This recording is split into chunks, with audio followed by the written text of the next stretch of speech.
जिस नारी को संतान नहीं हो रही हो, बहुत प्रयास कर लिया हो, पुत्रदा एकादशी पूरे साल में 2 बार आती है।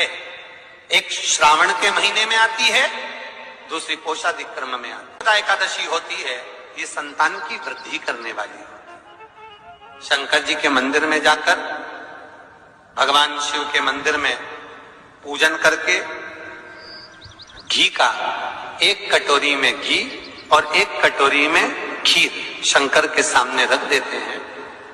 भगवान शंकर के मंदिर पर चौखट पर घी का दिया लगा देते हैं।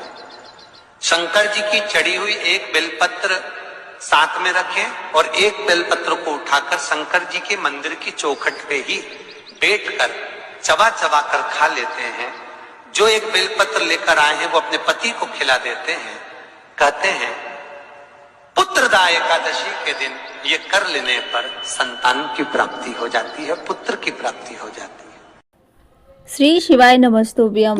तो आज मैं आप लोग को पुत्रदा एकादशी के बारे में बताऊंगी कि पुत्रदा एकादशी कब पड़ रही है और किन इनसे करने से क्या लाभ होते हैं। तो आप लोग वीडियो के अंत तक बने रहिएगा, ठीक है।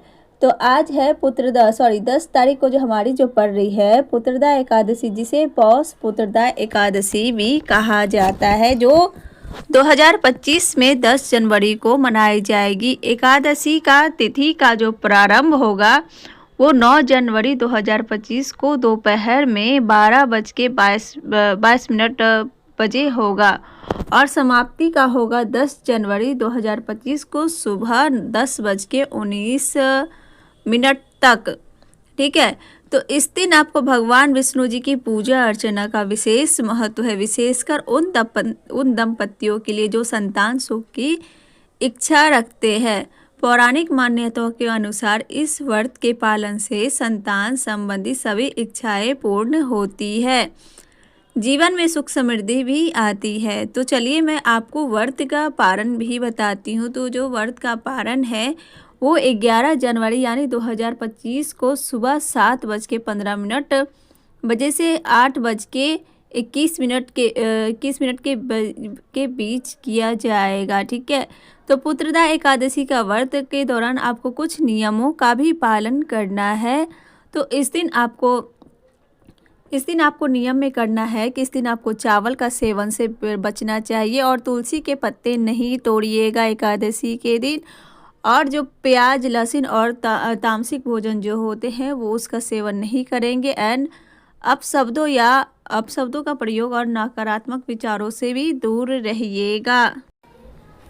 पूजा विधि में भगवान विष्णु और माता लक्ष्मी की प्रतिमा की स्थापना करेंगे और गंगा जल से उन्हें सबसे पहले स्नान कराइएगा। उसके बाद पीले वस्त्र, फूल, फल, तुलसी दल, पंचामृत, अक्षत, धूप, दीप और मिठाई अर्पित करिएगा और भगवान विष्णु के मंत्रों का जाप और एकादशी व्रत का पाठ भी मैं करूंगी। तो आप लोग वीडियो में बने रहिएगा। एंड पुत्रदा एकादशी के व्रत के महत्व, तिथि, पूजा विधि के बारे में मैं अधिक जानकारी के लिए वीडियो के अंत तक बने रहिए।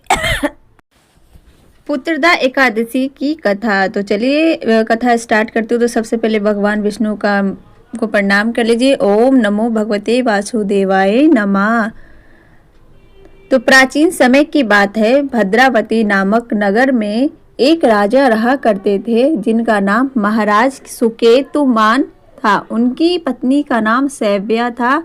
राजा और रानी बहुत धर्मपरायण और दयालु थे, लेकिन वे दोनों संतानहीन थे। इस कारण वे हमेशा दुखी रहते थे। राजा सुकेतुमान को चिंता रहती थी कि उनके बाद उनके वंश आगे कौन बढ़ाएगा। इस दुख से व्यतीत होकर राजा ने अपना राजपाट त्याग दिया और वन में चले गए। जंगल में वे इधर उधर भटकते हुए एक जलाशय के पास पहुँचे। वहाँ उन्होंने कुछ ऋषियों को वेद मंत्रों का जाप करते और पूजा अर्चना करते देखा।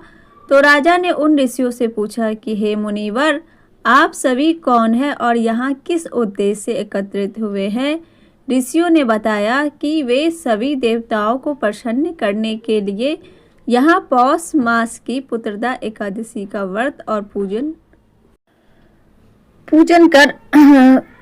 कर रहे हैं, इस व्रत को करने से संतान की प्राप्ति होती है। राजा सुकेतुमान ने उन ऋषियों से पुत्रदा एकादशी व्रत का महत्व और विधि पूछी। ऋषियों ने उन्हें विधि पूर्वक व्रत करने की सलाह दी। राजा ने पुत्रदा एकादशी का व्रत किया और भगवान विष्णु की पूजा की। व्रत के प्रभाव से राजा को एक तेजस्वी पुत्र प्राप्त हुआ, जिसने आगे चलकर उनके वंश बढ़ाया। तो चलिए, तो यहीं पे हमारी जो एकादशी का, जो पुत्रदा एकादशी का है, कथा समाप्त होती है। तो पुत्रदा एकादशी के महत्व भी बता देती हूँ कि इस व्रत को करने से संतान की प्राप्ति होती है और संतान से जुड़े हुए सभी प्रकार के कष्ट दूर होते हैं। यह व्रत विशेष रूप से उन दंपतियों के लिए शुभ माना जाता है जो संतान सुख की इच्छा रखते हैं।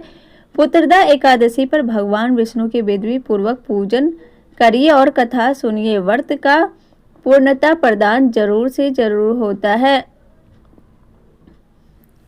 आप इस कथा को पुत्रदा एकादशी के दिन पूजा के समय सुन सकते हैं और भगवान विष्णु से अपनी मनोकामना की प्रार्थना भी कर सकते हैं। ठीक है, तो चलिए आज का जो मैं उपाय बता देती हूँ कि आपको पुत्रदा एकादशी के दिन संतान प्राप्ति के लिए आपको विशेष रूप से एक उपाय करना है, जिस उपाय को यूज करके आप अपने घर में जो लड्डू गोपाल भी प्राप्त कर सकते हैं। तो लेकिन कोई भी चीज करने से पहले पूरे ऐसा नहीं कि तुरंत ही रिजल्ट मिल जाता है। आप भरोसा रखिए, विश्वास करिए, आपको जरूर से जरूर मिलेगा रिजल्ट। एंड तो चलिए आज का जो मैं उपाय बता देती हूँ संतान प्राप्ति के लिए। जिस नारी को संतान नहीं हो रही है, बहुत प्रयास कर लिया पुत्रदा एकादशी में, बहुत प्रयास करने के बाद भी नहीं हो रही है, तो उनके लिए ये एकादशी का जो दिन है विशेष रूप से उपाय करेंगे तो उन्हें फायदे होंगे।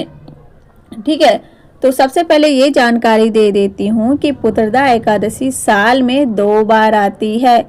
एक सावन के महीने में आती है, दूसरे के महीने में आती है, और यह जो दूसरी ये पौष मास के महीने में जो है, यह संतान वृद्धि के लिए होती है। शंकर, आपको उपाय में करना ये है कि शंकर भगवान के मंदिर में जाकर भगवान शिव के विधिवत पूजन करने के बाद 1 कटोरी घी और 1 कटोरी खीर शंकर भगवान के सामने रख देंगे। सबसे पहले ये मैं बता देती हूँ, कन्फ्यूजन आप लोग का दूर कर देती हूँ कि खीर जो है एकादशी के दिन चावल का नहीं चढ़ाएंगे। चावल का यूज एकादशी के दिन नहीं किया जाता है। खीर आप साबूदाने या फिर मखाने के चढ़ा सकते हैं। ठीक है, तो चढ़ाने के बाद आपको करना ये है कि शंकर भगवान के सामने रख देने हैं और भगवान शंकर के मंदिर की चौखट पर आपको एक दिया लगा दीजिएगा और शंकर भगवान पे चढ़ी हुई एक बेलपत्र अपने साथ रखेंगे और बेलपत्र को भगवान शंकर की चौखट पर बैठकर, मतलब चौखट से थोड़ा हट के बैठिएगा, बेलपत्र को चबा कर खाएंगे और साथ में लिया हुआ उस बेलपत्र को अपने पति को भी खिलाएंगे। शिव महापुराण के अनुसार पुत्रदा एकादशी के दिन अगर यह उपाय कोई कर लेता है तो उन्हें संतान की प्राप्ति निश्चित ही हो जाती है। तो वीडियो अच्छी लगे तो वीडियो को लाइक करिएगा, शेयर करिएगा, सब्सक्राइब भी जरूर से जरूर करिएगा।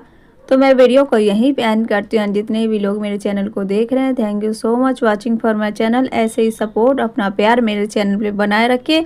तो इसी तरह और अच्छी तरह ऐसे ही वीडियो लाऊंगी आप लोग के सामने। तो मैं वीडियो को यहीं पे एंड करती हूँ। जय श्री कृष्ण एंड हर हर महादेव।